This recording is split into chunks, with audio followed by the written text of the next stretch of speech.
Welcome, gentlemen, to Aperture Science. Astronauts, war heroes, Olympians, you're here because we want the best.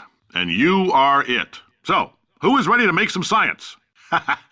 Now, you already met one another on the limo ride over, so let me introduce myself. I'm Cave Johnson. I own the place. That eager voice you heard is the lovely Carolyn, my assistant. Rest assured, she has transferred your honorarium to the charitable organization of your choice. Isn't that right, Carolyn? She's the backbone of this facility. Pretty as a postcard, too. Sorry, fellas, she's married.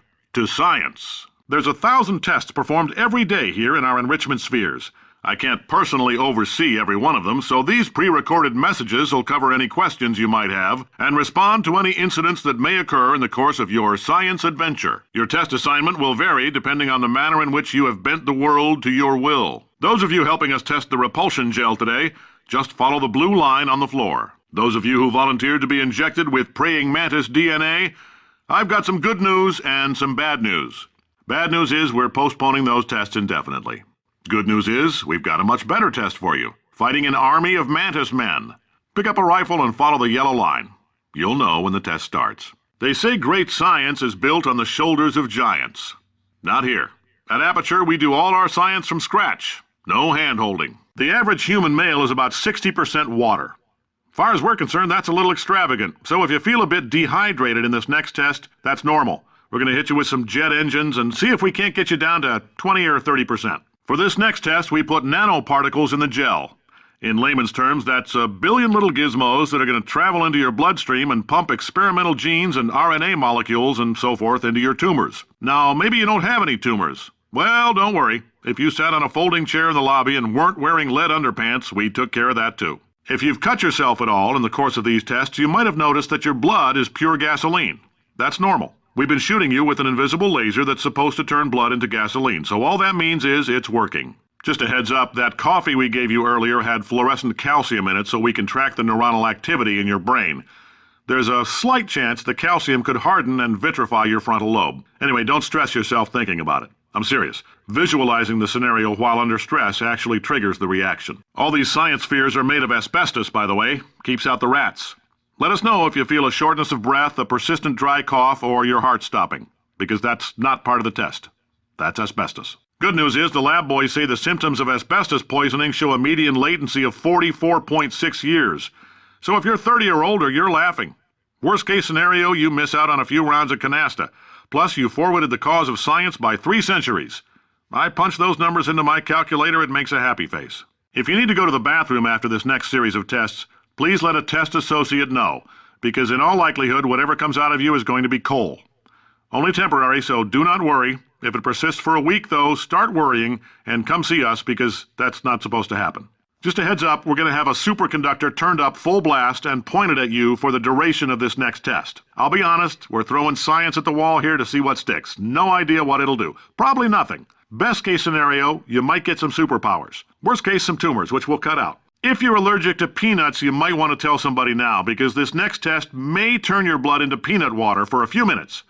On the bright side, if we can make this happen, they're going to have to invent a new type of Nobel Prize to give us, so hang in there. Now, if you're part of control group Kepler-7, we implanted a tiny microchip about the size of a postcard into your skull. Most likely you've forgotten it's even there. But if it starts vibrating and beeping during this next test, let us know, because that means it's about to hit 500 degrees, so we're going to need to go ahead and get that out of you pretty fast. All right, we're working on a little teleportation experiment. Now, this doesn't work with all skin types, so try to remember which skin is yours, and if it doesn't teleport along with you, we'll do what we can to sew you right back into it. Ha! I like your style. You make up your own rules, just like me. Bean Counter said I couldn't fire a man just for being in a wheelchair. Did it anyway. Ramps are expensive. The lab boys just informed me that I should not have mentioned the control group. They're telling me I ought to stop making these pre-recorded messages.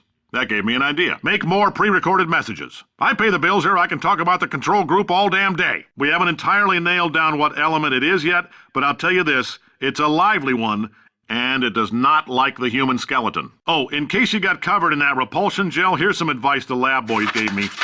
Do not get covered in the repulsion gel. All right, let's get started. This first test involves something the lab boys call repulsion gel. You're not part of the control group, by the way. You get the gel. Last poor son of a gun got blue paint. All joking aside, that did happen. Broke every bone in his legs. Tragic, but informative.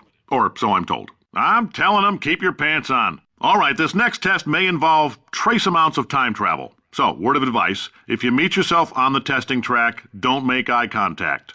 Lab boys tell me that'll wipe out time. Entirely. Forward and backward.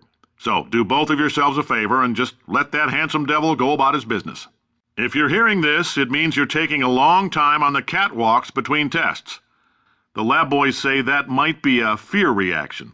I'm no psychiatrist, but coming from a bunch of eggheads who wouldn't recognize the thrill of danger if it walked up and snapped their little pink bras, that sounds like projection. They didn't fly into space, storm a beach, or bring back the gold. No, sir, we did. It's you and me against the world, son. I like your grit. Hustle could use some work, though. Now let's solve this thing. Not you, test subject. You're doing fine. Yes, you. Box your stuff. Out the front door. Parking lot. Car. Goodbye. Science isn't about why. It's about why not. Why is so much of our science dangerous? Why not marry safe science if you love it so much? In fact, why not invent a special safety door that won't hit you on the butt on the way out because you are fired? Congratulations! The simple fact that you're standing here listening to me means you've made a glorious contribution to science. As founder and CEO of Aperture Science, I thank you for your participation and hope we can count on you for another round of tests. We're not going to release this stuff into the wild until it's good and damn ready, so as long as you keep yourself in top physical form, there'll always be a limo waiting for you. Say goodbye, Carolyn. She is a gem. Right. Now you might be asking yourself, Cave, just how difficult are these tests? What was in that phone book of a contract I signed? Am I in danger? Let me answer those questions with a question. Who wants to make $60? Cash. You can also feel free to relax for up to 20 minutes in the waiting room, which is a damn sight more comfortable than the park benches most of you were sleeping on when we found you. For many of you, I realize $60 is an unprecedented windfall, so don't go spending it all on, I don't know, Carolyn, what do these people buy? Tattered hats? Beard dirt? So, welcome to Aperture. You're here because we want the best, and you're it. Nope. Couldn't keep a straight face. Anyway, don't smudge up the glass down there. In fact, why don't you just go ahead and not touch anything unless it's test-related. Greetings, friend. I'm Cave Johnson, CEO of Aperture Science. You might know us as a vital participant in the 1968 Senate hearings on missing astronauts. And you've most likely used one of the many products we invented, but that other people have somehow managed to steal from us. Black Mesa can eat my bankrupt... The testing area is just up ahead. The quicker you get through, the quicker you'll get your $60. Carolyn, are the compensation vouchers ready? This on? Hey, listen up down there.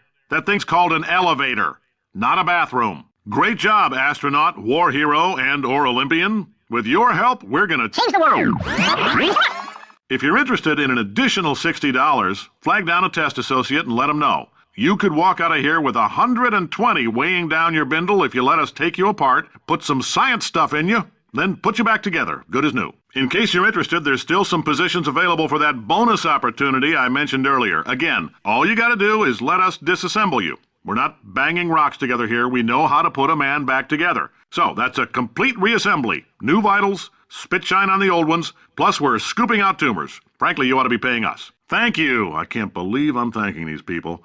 For staggering your way through Aperture Science's propulsion gel testing, you've made some real contributions to society for a change, and for that, humanity is grateful. If you had any belongings, please pick them up now. We don't want old newspapers and sticks cluttering up the building. Welcome to the Enrichment Center. Since making test participation mandatory for all employees, the quality of our test subjects has risen dramatically. Employee retention, however, has not. As a result, you may have heard we're going to phase out human testing. There's still a few things left to wrap up, though. First up, conversion gel. The bean counters told me we literally could not afford to buy $7 worth of moon rocks, much less 70 million. Bought them anyway, ground them up, mixed them into a gel. And guess what? Ground up moon rocks are pure poison. I am deathly ill. Still, it turns out they're a great portal conductor. So now, we're going to see if jumping in and out of these new portals can somehow leach the lunar poison out of a man's bloodstream. When life gives you lemons, make lemonade. Let's all stay positive and do some science. That said, I would really appreciate it if you could test as fast as possible. Carolyn, please bring me more pain pills. The point is, if we can store music on a compact disc, why can't we store a man's intelligence and personality on one? So I have the engineers figuring that out now. Brain mapping, artificial intelligence. We should have been working on it 30 years ago. I will say this, and I'm going to say it on tape so everybody hears it 100 times a day. If I die before you people can pour me into a computer, I want Carolyn to run this place. Now she'll argue. She'll say she can't. She's modest like that, but you make her. Hell, put her in my computer. I don't care. All right, test's over. You can head on back to your desk. All right, I've been thinking. When life gives you lemons, don't make lemonade. Make life take the lemons back. Get mad. I don't want your damn lemons. What am I supposed to do with these? Demand to see life's manager. Make life rue the day it thought it could give Cave Johnson lemons. Do you know who I am? I'm the man who's going to burn your house down with the lemons. I'm going to get my engineers to invent a combustible lemon that burns your house down.